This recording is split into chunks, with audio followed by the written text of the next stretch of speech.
Alors, Hachem, aujourd'hui, on parlera un peu de la fête de Shavuot. Ok? Vous savez que dans la Torah, chaque fête, elle a une date. Alors, on te dit le Rosh Hashanah, c'est le premier du 7e mois. Alors, on sait que Tishrei, c'est le 7e mois et c'est le premier. Sukkot, c'est le 15 du 7e mois. 15 Tishrei. Okay? Pesach, 15 Nissan. On arrive à Shavuot, il n'y a pas de date. Tout ce que la Torah nous dit, c'est de compter 50 jours, qui sont en vérité 49 jours, et arriver à la fête. Okay? Et cette fête, de quoi elle consiste? C'est la fête du don de la Torah. Alors, il n'y a pas de date, il n'y a pas d'objet. Il n'y a pas les bikurim. Hein? Les bikurim. Chag HaBikurim, ça s'appelle, c'est un nom de la fête. Okay? On emmène ça, non? Non, le Bikurim, c'est quelque chose que tu emmènes, mais ce n'est pas la fête. Par exemple, Sukkot, tu s'assois dans la souka. Pesach, tu manges la matzah. Okay? Rosh Hashanah, tu sens le chauffard. Kippour, top, tu jeûnes. Mais qu'est-ce qu'on fait à Shavuot? On étudie la Torah, mais toute l'année on étudie la Torah. Va'agita bo yomam v'layla. Hein? Voilà. Alors, Shavuot est une fête exceptionnelle parce que c'est le jour du don de la Torah. Qui veut dire? On dit dans la création, Bereshit, Vayer et Vayboker Yom Echad. Et il fut jour, et il fut nuit. Et il fut nuit, et il fut jour, un jour. Okay? Et Vayboker, Vayer, Yom Sheni, Yom Shlishi, Yom Revi, Yom Hamishi. Arrivant au 6e jour, normalement, si tu suis la séquence de choses, il fallait dire Vayer et Vayboker Yom Shishi. Mais la Torah dit Yom HaShishi. Avec un Hey. Comme pour accentuer ce jour-là. Dit Rashi, on met la Gemara, Yom HaShishi ne se réfère pas seulement au 6e jour de la création, il se réfère à l'année 2448 après la création, que on va sortir de l'Égypte et être devant le Sinaï en train de voir si on est prêt à accepter la Torah. Alors Moshe nous demande, est-ce que vous voulez accepter la Torah? Et nous, qu'est-ce qu'on dit comme peuple? Naaseh ve'nishma. Mais, ce jour-là, dit la Gemara, si le peuple juif n'aurait pas dit Naaseh ve'nishma, le monde serait retourné au Tohu. Alors, Yom HaShishi, qu'est-ce qu'il a tenu le monde? Pendant 2448 ans, c'est cette question qui va être répondue devant le Sinaï. Oui, on veut la Torah. C'est le jour qui maintient le monde. Et c'est le jour qui maintient le monde jusqu'à aujourd'hui. Alors, c'est vrai, il n'y a pas de date, parce que la Torah, tu dois l'étudier chaque jour. Si on aurait donné une date, le gens aurait dit, ah, il y a un jour qu'on étudie la Torah, c'est Shavuot. Non, il n'y a pas de date. Tu étudies la Torah toujours. Seulement Shavuot, il est spécial. C'était le jour qu'on a accepté la Torah, et le monde, c'est comme s'il a été créé. Comme si le monde a été créé ce jour-là. Le monde juif ou le monde? Le monde en entier. Le monde entier ne serait pas existé si on n'aurait pas dit Naaseh ve'nishma. Parce que Bereshit bara Elohim et Hashamayim et Haaretz, la Torah qui s'appelle Reshit, c'est grâce à ça qu'Akadosh Baruch Hu a créé le ciel et la terre. Akadosh Baruch Hu n'avait pas intérêt de créer ce monde. Pourquoi créer ce monde? Et qu'Akadosh Baruch Hu lui manque un monde. Il a tout le Olam Haba est à lui. Un monde illimité, plein des anges. Pas besoin des hommes, plein des anges. Il peut s'amuser. Ouais. Alors, qu'est-ce qu'il a créé ce monde? Il a créé ce monde pour qu'il y aura un peuple qui acceptera la Torah et voudra étudier cette Torah qu'Akadosh Baruch Hu est en train de donner du ciel. Alors, nous l'avons dit, il a demandé à toutes les nations. Il a demandé au Edom, et au Ishmaël, et au Ammon, et Moab. Chacun dit, qu'est-ce qui est écrit? Non, on ne peut pas. Non. Am Israël dit, c'est pas important qu'est-ce qui est écrit. Naaseh ve'nishma. Si Dieu le donne, ça doit être que du bon. Okay? Alors, c'était le jour qu'on a reçu la Torah. Oui. Pardon, vous avez dit 2448. L'année 2448. C'est quand on est sorti d'Égypte? Oui. C'est l'année qu'on est sorti d'Égypte. 3 mois plus tard, 2 mois et demi plus tard, on était devant le Sinaï en train de recevoir la Torah. Maintenant, ce qui est intéressant, la date qui a été fixée, c'était le 6, comme on dit, Yom HaShishi. HaShishi, on a dit, c'est pas seulement le vendredi, c'est aussi le 6 Sivan, qui est le jour où Akadosh Baruch Hu a planifié de donner la Torah en Israël. Alors le 6 se réfère aussi au 6 Sivan pour voir si on accepte la Torah. Mais intéressamment, la Gemara dit que Moshe Rabbeinu a fait 3 choses qu'il n'a pas demandé à Kadosh Baruch Hu avant de leur faire. Et Kadosh Baruch Hu lui dit, j'accepte. La première chose qu'il a fait, okay, il s'est séparé de sa femme. Okay? Il n'a pas divorcé. Il s'est divorcé déjà une fois. Moshe Rabbeinu, quand il est prêt à aller à la mission de Dieu pour sauver les Hébreux, il est en train de prendre sa femme et ses enfants et les emmener en Égypte. En route, il rencontre son frère Aaron. Il dit, où ils vont ceux-là? Qu'est-ce que tu fais avec ta femme et tes enfants? Il dit, il m'accompagne. Il dit, c'est pas suffisant qu'il y ait là-bas 15 millions de Juifs en captivité, tout ça. Pourquoi tu les emmènes? Laisse-la chez ses parents, il est bien, ta femme et tes enfants. Bon, on ne sait pas quand on va retourner. Donc, pour ne pas la laisser comme ça, qu'on appelle Aguna, il a divorcé. 1 an plus tard, quand on est sorti d'Égypte, 1 an plus tard, et on est devant le Sinaï, Yitro, Vaishma Yitro, il a entendu Kriyat Yamsouf, il a entendu la Milchemet Amalek, il a entendu le don de la Torah, il dit, c'est la bonne occasion. Il a ramené Tzipora et ses 2 enfants, Gershom et Eliezer, à Moshe Rabbeinu. Il les a repris, il les a ramaillés. Mais là, quand Dieu lui a parlé, il a compris qu'il doit être dans un état de pureté. Il ne peut pas être même pas une seconde dans un état d'impureté. Veut dire, un prophète, quand il part à Dieu, il a des préparations à faire. Il va au mikvé, il va faire le télim toute la journée, il va se faire des méditations, des concentrations. Mais quand est-ce que Dieu va lui parler? La nuit, dans le rêve.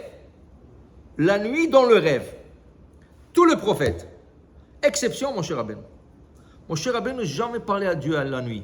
Toujours en journée, panim el panim, direct. Les autres, les prophètes, ils avaient toujours des rêves et il fallait interpréter les rêves. Par exemple, un prophète, il a vu une menorah. Alors il dit, Hachem lui demande, est-ce que tu sais qu'est-ce qui représente cette menorah? Il dit non, je ne sais pas. Alors expliquez-moi. Okay? Un autre prophète, il a vu 2 anges. L'autre prophète, il a vu le char. Chaque prophète a vu quelque chose d'autre. Mais il fallait interpréter. Ils arrivaient toujours à la bonne interprétation. Mais c'était jamais du clair comme on parlait directement. Mais Moshe Rabbeinu, il parle à Hachem comme un homme, il parle à son ami. Avdil. Okay? Mais comme un homme parle à son ami. Comment ça va? Qu'est-ce que tu fais? Voilà, dis-leur ça, fais ça. Pas de devinette, pas d'interprétation, direct. Quand tu parles à Dieu direct, tu as besoin d'être d'un état de pureté très, très, très élevé. Et voilà que les 2 frères à Moshe Rabbeinu se plaignent, Myriam, sa sœur, se plaignent, Aaron se plaint. Comment ça se fait que tu as quitté ta femme maintenant? Tu as divorcé déjà ta femme, mais tu l'as repris. Mais qu'est-ce que tu te sépares d'elle? Tu n'as rien à faire dans ta vie. Chaque fois tu vas te séparer de ta femme. Il dit non, parce que je parle à Dieu. Myriam dit, moi aussi je parle à Dieu. Et ton frère Aaron, c'est aussi un prophète, il parle à Dieu. Nous, on ne s'est pas séparés. Qu'est-ce qui est arrivé? Dieu s'est énervé. Il s'est apparu à eux. Il dit, venez ici.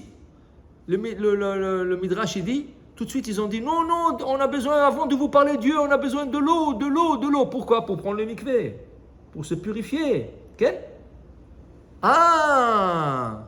Vous voulez vous purifier avant de me parler? Alors pourquoi vous parlez mal de lui? Lui me parle à n'importe quelle occasion. Alors chaque fois il va chercher de l'eau. Moi je lui parle comme ça au milieu de la journée. Moshe Rabbeinu, Daber el Bnei Israël, parle au peuple juif. Je lui parle tôt le matin. Moshe Rabbeinu, Daber el Bnei Israël. Quoi, chaque fois il va me dire non, je ne peux pas vous parler, je vais aller au mikvé. Vous comprenez qu'est-ce qu'il a fait maintenant? C'est ça Moshe Rabbeinu. Alors une chose, il s'est séparé de sa femme. Quand je ne lui a pas dit ça.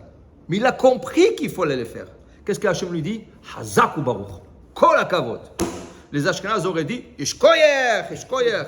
C'est pas Ishkoyer, c'est Yeshar Koach. Ishkoyer, Ishkoyer. Donc, après, qu'est-ce qu'il fait Moshe Rabbeinu? Il emmène l'étape de la loi. Okay? Il emmène l'étape de la loi. Hazak ou Baruch. Il emmène l'étape de la loi. Qu'est-ce qu'il voit? Le veau d'or. Ouais. Qui je veux donner la Torah? Pas des gens qui sont en train de danser devant un veau, un idole. Qu'est-ce qu'il fait? Pah, il casse les tables de la loi. Allô, ce n'est pas tes tables. Les tables appartiennent à Dieu. Les tables, qui c'est qui t'a donné? Dieu. Qui t'a donné les pierres? Dieu. Qui a écrit sur le truc? Dieu. Qu'est-ce que tu es en train de casser quelque chose que Dieu il a fait? Et le Midrash nous dit, même il s'est bagarré avec Dieu, ça veut dire bagarrer, c'est une forme de parler, ça veut dire qu'il s'est chamaillé avec. Argumenté. Il dit, donnez-moi les tables. Non, ils sont en train de faire les idoles, une idole là-bas. Non, donnez-moi. Et c'est écrit, le Midrash, il dit, si le Midrash ne l'aurait pas dit, on n'aurait pas jamais pu le dire. Moshe, il les a tirés de la main de Dieu et il a couru avec combat. Il dit, non, tant que je ne vois pas, je ne crois pas. Tant que je ne vois pas qu'ils font danse devant une idole, je ne crois pas. Il est arrivé, il a vu, il les a cassés. Alors, retourne-le à Dieu. Qu'est-ce que tu casses? Qu'est-ce qu'Hachem lui dit? Hazak ou Baruch, Yeshekoyer. Pourquoi? Parce que c'est ça qu'il fallait faire. Il n'a pas demandé à Hachem, est-ce que je le casse ou je te redonne. Il les a cassés de lui-même. Hazak ou Baruch. Et la troisième chose, à ça qu'on va arriver, la troisième chose, il sort le peuple de l'Égypte, okay? 2 mois et demi plus tard, Rosh Chodesh Sivan, ils sont devant le Sinaï. Okay? 3 jours, ils se préparent là-bas.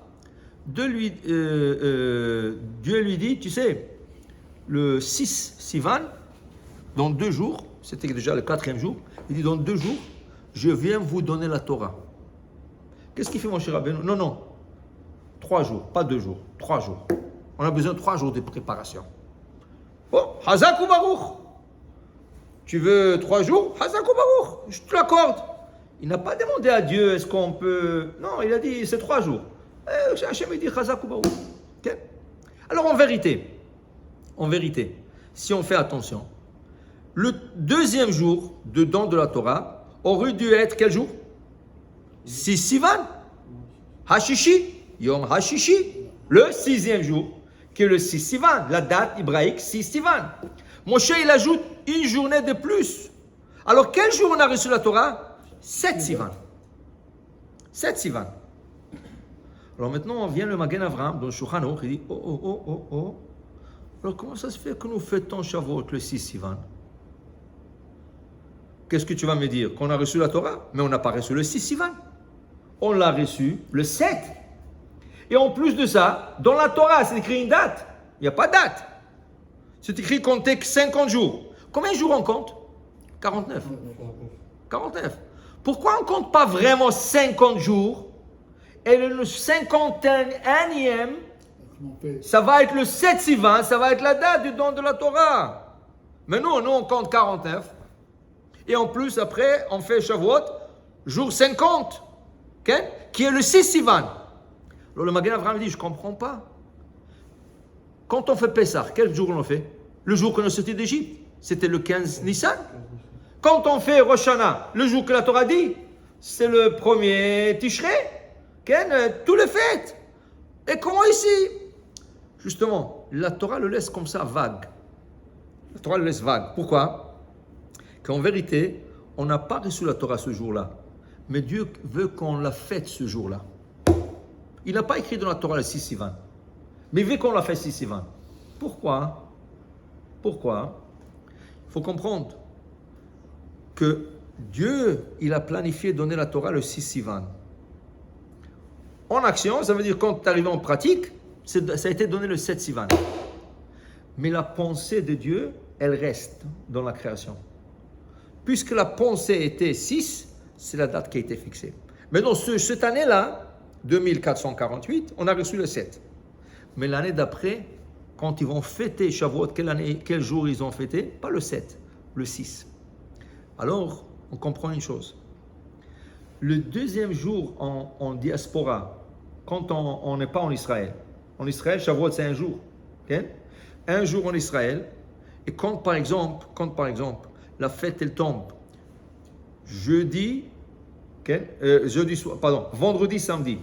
En Israël, c'est que vendredi. En diaspora, c'est vendredi, samedi. Okay? Qu'est-ce qui va arriver? Israël, vendredi, ça va être Shavuot. Le lendemain, ça va être Shabbat normal. Alors, qu'est-ce qu'ils vont faire? Ils vont lire la paracha de la semaine. Quelle paracha? Parachat Nasso. Chutz Laaretz, qu'est-ce qu'on va faire? 2 jours de fête. Alors, on va faire, comment on appelle ça? On va faire Shavuot et Shavuot. Le 1er jour, on va lire Parashat Yitro, don de la Torah. 2e jour, Aser te Aser. Chazak ou Baruch. Alors, on va être en décalage d'Israël d'1 semaine. Israël vont lire la paracha une semaine en avance de nous. Oui, ça va se rattraper, ça c'est sûr. Ça va se rattraper. Mais pour vous dire, voilà. Ok? Alors en vérité, en chutz la'aretz, quand on fait 2 jours, en vérité, on fête le vrai jour. 6, on fête comme tout le monde. Mais en chutz la'aretz, on fête le 7, le vrai jour que la Torah a été donnée. On fait le 7. Et le 7, c'était le jour que la Torah a été vraiment donnée. Akadosh Baruch Hu, il dit non, je pensais donner 6, ça reste 6. Mais très bien. Alors il faut dire, Baruch Hashem, il ne faut pas se plaindre. Au contraire, maintenant on a la chance de fêter la vraie date. Le 7. Ça veut dire que le 2e jour de Shavuot est aussi important, sinon plus important que le 1er jour. Okay? Parce que c'est la vraie date. C'est peut-être pas à cause du décalage de temps qu'il y a. Peut-être. Alors voilà pour vous dire que Shavuot, c'est une fête que le monde en entier tient sur cette fête. C'est grâce à cette fête que le monde tient. Sans cette fête, le monde n'aurait pas tenu. Pourtant, elle passe inaperçue. Inaperçue, c'est ça. Pourquoi? Parce qu'il n'y a pas d'objet de fête. Il n'y a pas de matzah que tu manges. Il n'y a pas la date de la fête. Rosh Hashanah, on mange les 7 légumes, on mange on mange les dattes, le poireau, tout ça. Il n'y a pas le chauffard qu'on sonne. Il n'y a pas le soukha que tu t'assois. Il n'y a rien. Alors ça, les gens le passent comme ça. Mais en vérité, quelle est la chose la plus importante le Shavuot? C'est le tikkun de Shavuot. La veillée. La veillée de Shavuot, c'est la plus importante. On a lu aujourd'hui dans le Ben Ishraï combien c'est important de rester toute la nuit réveillé. Pour celui qui peut. Et lire le tikkun. Torah, Nevi'im, Ktuvim, le Midrash, la Gemara, le Zohar, le Tariag Mitzvot, tout ça. C'est le Shavuot, c'est le jour de la Iloula de David Amelech. Et du Baal Shem Tov. Le 2. Okay? Alors, pour dire qu'on reste toute la nuit. Pourquoi? Quand ils ont entendu le don de la Torah, le soir, ils sont partis dormir. Le lendemain, tôt, Dieu il vient avec tous les anges, tout ça, pour leur donner la Torah. Et ils sont en train de dormir. Qu'est-ce qu'il fait Hachem? Il dort. Je vais les réveiller. Avec quoi il les a réveillés? Avec des tonnerres, des éclairs et tonnerres. Boum, boum, boum, waouh! Les gens, ils sautaient. Qu'est-ce que c'est ça? Ils ont commencé à courir du mont Sinaï. Ils ont couru 3 km en arrière. Okay? Le Rabbi Ishraï dit, ça c'est une des raisons, pas la seule raison, c'est une des raisons pourquoi avant de faire la Hamida, quand on se tient devant Hachem, on recule 3 pas en arrière, pour se rappeler du don de la Torah qu'ils ont reculé 3 km. Sont venus les anges, ils les ont poussés 3 km en avant devant le Sinaï. Okay? Alors avant de commencer la Hamida, qu'est-ce qu'on fait? On se rapproche 3 pas en avant. Okay? Alors pour dire, ils ont dormi. Pour faire le tikkun de ça, alors on doit faire la veillée. Et ils ont dormi, alors on doit rester réveillé. Pour ne pas avoir la même situation que Hachem est là pour nous donner la Torah et le peuple est en train de dormir. En vérité, j'ai vu déjà une fois un commentaire, mais dis-moi, tu parles de la génération la plus sage de toutes les générations qui peuvent exister au monde. Comment ils sont partis dormir? Quoi, ils ne savaient pas qu'il fallait se réveiller tôt le lendemain? Tout le peuple a endormi? Quoi? Comment est-ce possible? Quoi, il n'y avait pas de gens qui se sont réveillés tôt un peu? Makara, qu'est-ce qui t'est arrivé? En vérité, eux, ils pensaient que dans le sommeil, ils vont mieux recevoir la Torah. Comme on a expliqué au début, le prophète, comment Dieu leur a parlé? Dans le sommeil. Parce que quand tu dors, tu n'as pas les distractions du matériel. Tu ne penses pas à ça et à ça. Quand tu dors, tu es dans un état ça veut dire pur. Alors maintenant, tu peux accepter la névoie, tu peux accepter la prophétie. Alors ils ont dit, c'est mieux de dormir quand on accepte la Torah. Comme ça, Dieu nous parle directement, comme il parle à tous les prophètes. Tous les prophètes, il leur parle quand ils dorment. Nous, on veut être aussi à cet état de prophétie. Mais Dieu dit, non, pas du tout. La Torah ne s'étudie pas dans le sommeil.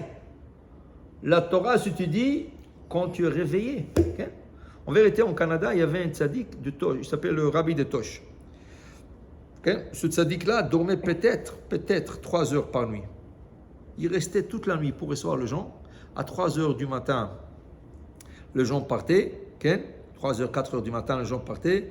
Lui, il allait, il se préparait, il lisait Mishnayot, il partait au mikvé, il dormait comme ça 3-4 heures sur une chaise, il se réveillait et il a commencé sa journée. Il y a beaucoup de tzadikim qui ont fait ça. Ils n'ont presque pas dormi. David Amelech, qu'est-ce qu'il faisait? Il dormait jamais. Il dormait que Shenat Asus, comme le cheval dort. Qu'est-ce que c'est le cheval, il dort jamais. Il ferme les yeux et à chaque 60 respirations, il se réveille. Il se réveille et il referme les yeux. Il se réveille, il referme les yeux. David Amelech faisait comme ça. Il allait dormir, il prenait 60 respirations, il ouvrait les yeux. Il refermait les yeux, à minuit, tac, il se réveillait pour la journée. C'est pas qu'il prenait la sieste, il prenait pas la sieste. Dès qu'il se réveillait à minuit, c'était la journée. Jusqu'au soir, il faisait un peu son Il souper. meurt comme ça, d'ailleurs. On dit que David Amelech, ça s'est passé. Ça va revenir. Ça va. Ça va revenir, Bezrat Hashem. Alors pour nous dire, Avotai, Shavuot c'est une très importante fête, la veillée c'est très important, et étude la Torah c'est encore le plus important qu'on peut avoir. Hashem. Et